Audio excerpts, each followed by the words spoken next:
Puji Tuhan, kita buka kebenaran firman Tuhan yang terdapat di dalam Titus pasal yang kedua, ayat yang kelima.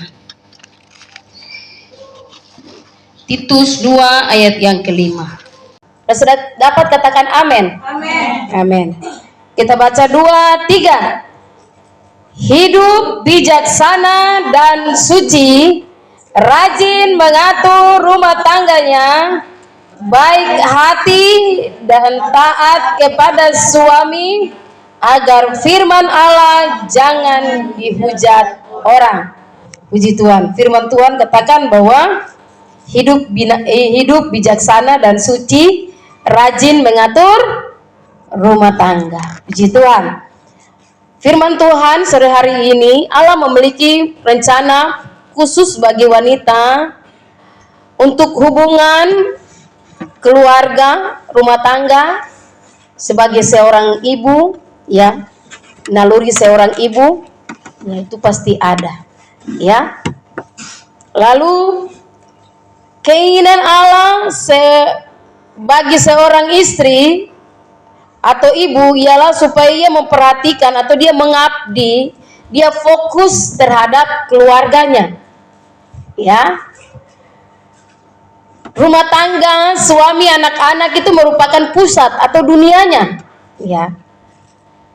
Suami, anak-anak, rumah, ya, di mana dia tinggal itu adalah pusat di mana dia harus mengatur. Ya, kalau ibu-ibu tidak ada di rumah, rumah pasti berantakan, ya. Bapak-bapak dong habis makan, bentar saja nanti ibu-ibu yang cuci piring, ya. Jadi fokus seorang istri atau fokus seorang ibu adalah anak-anak. Dia bangun pagi, dia harus memperhatikan anak-anaknya. Ya, itulah istri yang bijaksana. Ya, kalau istri yang bangun pagi dia sibuk dan dia bu Facebook, nah itu berarti anak dia makan jam 2 kah, jam 12 siang kah, jam 12 itu dia baru mau masak. Ya. Piring juga belum selesai. Ya. Harus dia bangun pagi-pagi, dia harus menyelesaikan banyak tugas di pagi hari, ya. Puji Tuhan, itulah tanggung jawab seorang istri atau seorang ibu. Ya, wanita yang masih muda atau sebagai kaum wanita yang ada, kita harus memiliki norma atau kita memiliki tata cara hidup yang baik, ya, sebagai seorang ibu. Saya lihat sekarang seorang ibu semakin tua, ya, bukan semakin jadi bagus, ya, semakin aneh-aneh. Karena firman Allah berkata bahwa manusia lahiriah kita semakin hari merosot, tetapi manusia batinia kita ini semakin hari diperbaharui karena kita beribadah kepada Tuhan, kita melayani Tuhan, kita memuji Tuhan, kita banyak mendengarkan firman Allah, sehingga kita punya kerohanian ini semakin hari semakin diperbaharui. Kita lihat sekarang orang semakin tua semakin bobrok, ya, bukan tambah baik, ya, semakin aneh-aneh, ya. Ada orang kita lihat masih muda tetapi cara berpikirnya, cara berpandang, cara dia berkata-kata itu baik, ya. Kadang kata-kata yang dikeluarkan, ya, pelayan Tuhan, ya, tapi kata-katanya tidak memuliakan Tuhan. Karena itu firman Allah berkata bahwa hendaklah atau janganlah kata-kata kotor keluar dari mulut kita, ya. Kadang kata-kata kita ini tidak memberkati. Pagi hari orang baca firman Tuhan, orang berdoa, kita pagi hari terus bicara orang. Nah ini, ya, ini berarti mulut tidak bertobat. Firman Allah berkata bahwa orang yang suka mengemakan lidahnya, dia akan memakan buahnya. Orang yang suka cerita orang yang suka menceritakan kekurangan orang lain, ya, dia akan makan buahnya. Ya, jadi saya dan saudara, firman Allah berkata bahwa perhatikanlah dirimu dengan baik-baik. Ya, kita belajar seperti Yesus. Jadi firman Tuhan sore hari ini, jadilah wanita yang bijaksana, ya. Yang bagian pertama saya akan bahas tentang wanita yang bijaksana atau seorang ibu yang bijaksana di bagian pertama Titus 2 ayat yang kelima, hidup bijaksana. Ya, hidup kita harus bijaksana.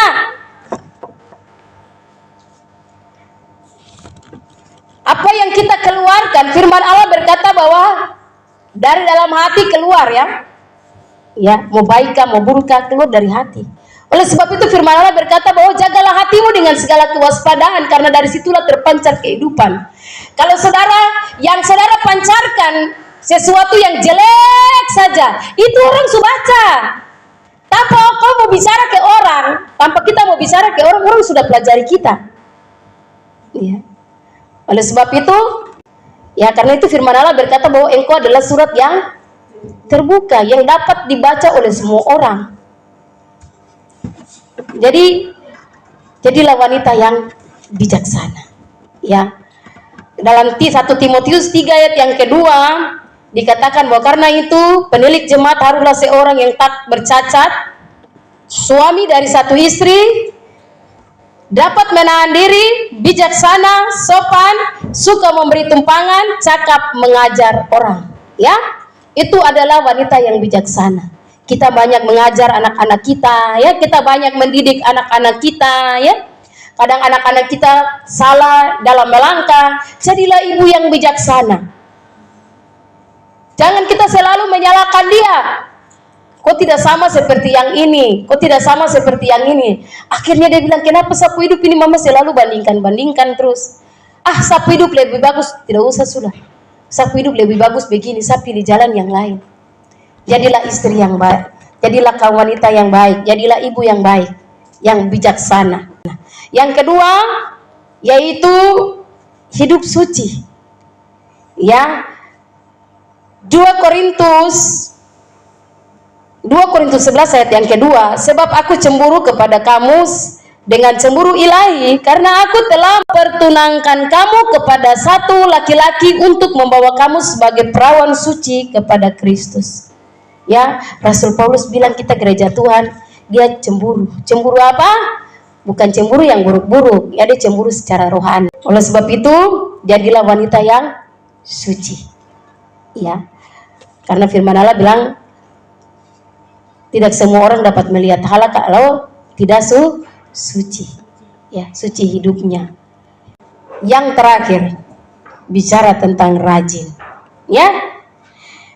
Firman Allah berkata dalam ayat yang kelima, hidup bijaksana dan suci, rajin mengatur rumah tangga. Ya. Firman Allah berkata bahwa rajin mengatur rumah tangga. Ya. Saudara yang punya anak, punya suami, saudara rajin, ya. Rasanya cuci piring setiap hari bosan, saudara, ya. Bosan. Itu terus, ya. Pasti saudara bangun pagi, yang saudara lihat piring kotor, saudara lihat rumah, ya, harus disapu. Itu aktivitas yang kita lakukan setiap pagi. Dan hal itu kita lakukan, rasanya setiap hari lakukan sebagai ibu rumah tangga, rasanya bosan. Satu kali kita akan merasa jenuh. Pertama-pertama, ya, wih rajin, ya. Tapi lama kelamaan, tambah rajin lagi, ya. Ini namanya juga kita manusia, ya, punya keterbatasan, ya. Tapi saudara, sekalipun saudara dan saya pasti mengalami kejenuhan, tapi saudara harus tetap bertanggung jawab dalam rumah tangga, ya. Apapun itu, saudara tetap bertanggung jawab. Tuhan dikatakan mengatur rumah tangga. Saya dan saudara harus, kenapa? Kenapa kita lihat banyak orang suami-suami meninggalkan istrinya? Karena apa? Dia tidak bisa mengatur rumah tangganya dengan baik. Ya, dia bangun pagi, dia bukan menyiapkan sarapan buat suami, anak-anak. Dia sudah pagi-pagi, ketika tidak. Ibu ini, ya disusun sampai lupa bahwa ada dia suami di rumah. Nah, ini lupa tanggung jawab ini. Ya, dia lebih suka memperhatikan keluarga orang lain, dia bertanggung jawab. Ya, kalau boleh orang bilang dalam status bilang, kalau kau suka urus orang lain rumah tangga, kau juga kasih biaya kan? Gitu kan? Begitu. Tidak kasih biaya mau urus orang rumah. Ya, Oh, dia harus pakai sapu gamutu, harus pakai sapu lidi. Kok rumah nih harus kaca deh begini, ya. Kok harus taruh kok meja begini. Wah, sedangkan dia tidak atur dia meja, dia apa di rumah dia tidak atur, tapi orang lain rumah dia atur. Ya, tidak boleh, saudara. Saudara harus belajar bertanggung jawab buat rumah tanggamu sendiri. Jangan kita belajar memperhatikan orang lain, padahal kita punya sendiri. Ya, jadi firman Tuhan mengingatkan kita jadilah wanita yang bertanggung jawab, rajin terhadap rumah tangga kita. Ya, jangan setiap hari kita rajin absen. Ya, sebentar status naik, singgung yang ibu yang saya bilang. Ya. Habis itu bakalai, habis itu baku denda. Ya, gara-gara apa? Gara-gara begitu sudah. Jadi saya dan saudara sebagai wanita yang Kristen, kita belajar, ya. Kita belajar mengatur hidup kita bijaksana, ya. Sekalipun orang bicara kita belajar untuk tetap diam. Ya, belajar diam. Kadangkala kita diam, orang itu semakin menjadi-jadi. Betul ke tidak? Dia merasa bahwa dia hidup disaingi. Kita tidak terlalu sibuk dengan dia, ya. Dia semakin hari, setiap hari dia hidup sibuk saja urus orang lain. Padahal dia tidak bisa sibuk dengan dia urus. Ada dia punya suami, anak-anak, tapi tidak tiap hari sibuk orang lain. Ya, jangan saudara sibuk dengan orang punya rumah tangga. Ya, sibuk bicara orang. Rajin. Firman Allah berkata bahwa orang rajin akan diberkati. Tangan orang rajin pasti diberkati. Yang malas, firman Allah bilang jangan kasih makan. Ya, yang malas saja jangan dikasih makan. Orang malas. Kalau kita pakai standar firman Tuhan, aduh, mungkin Oma bilang cucu-cucu kan semua ini, ya. Tidak ada yang makan. Ya, kalau Oma bilang, aduh, saya kalau pakai standar firman Tuhan banyak yang para makan. Ya, tapi kalau kita Oma pakai apa? Standar apa? Standar kasih. Ya. Tapi firman Allah berkata bahwa memang itu didikan itu perlu, ya, supaya mengajar anak-anak kita untuk mereka sadar bahwa mereka harus bertanggung jawab tentang tanggung jawab yang ada dalam rumah. Ya, jangan kita berikan tanggung jawab untuk orang tua. Kita sebagai orang tua, kita harus bijaksana mengatur anak-anak kita. Ya, pagi ini Janes kau ingat angka mama airnya, cuci piring nih, beli mama sabong. Ya, bebe, kau sapu rumah. Ya begitu, dikasih tanggung jawab supaya anak-anak itu dan tahu sapu rumah. Apalagi, bebe, jangan lupa masak nasi. Mama ajar kok masak nasi kalau di rice cooker begini. Ya, kita kasih tanggung jawab buat anak-anak kita. Kalau kita sendiri semua kita yang kerjakan, waduh, anak-anak itu udah rasa enak sekali. Sampai dong besar, dulu akan rasa nyaman. Dong bilang biar sudah. Sampai kita sakit lagi tuh masih bangun, anak-anak belum makan. Ada gemetar-gemetar ini keluar masak. Tapi karena kita sudah didik mereka lihat mama ada sakit, saya bisa masak nasi, saya bisa potong sayur. Mama kasih uang saja, saya pergi di mas beli sayur. Ya. Anak-anak itu kita ajar, ya, supaya mereka tahu kerja. Jangan kita manja-manja anak-anak. Kadang-kala kita manja, akhirnya kita yang susah sendiri. Apalagi kalau datang sakit, selesai sudah. Siapa yang mau masak untuk kita orang? Ya, baik kalau saudara datang, kita ada, sudah kau nikmati saja. Ya, jadi anak-anak itu penting, ya. Jadilah istri yang bijaksana, jadilah ibu yang bijaksana. Kita mengatur, ya. Kalau di rumah, Koraibin, ayo sapu rumah, ya. Ada piring seberapa nih kau cuci? Kasih mereka cuci, ya. Saya lihat Christian di WhatsApp dia rajin cuci piring.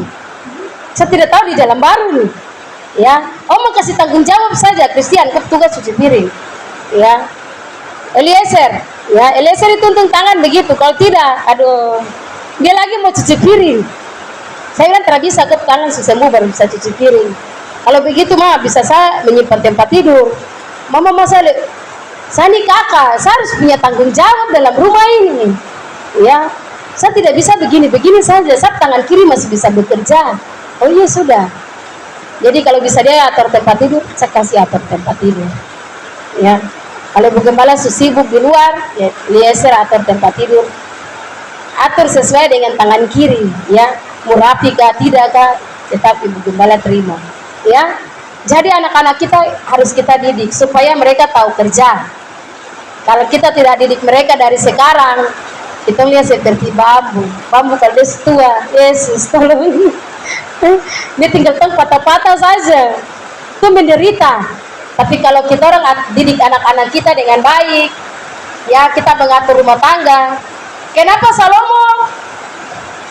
Ratu Sheba datang melihat Salomo, karena Salomo mengatur istananya itu bijaksana sekali, pelayan-pelayannya, ya diberikan tanggung jawab, ya kamu harus kerjakan ini, kamu harus kerjakan ini.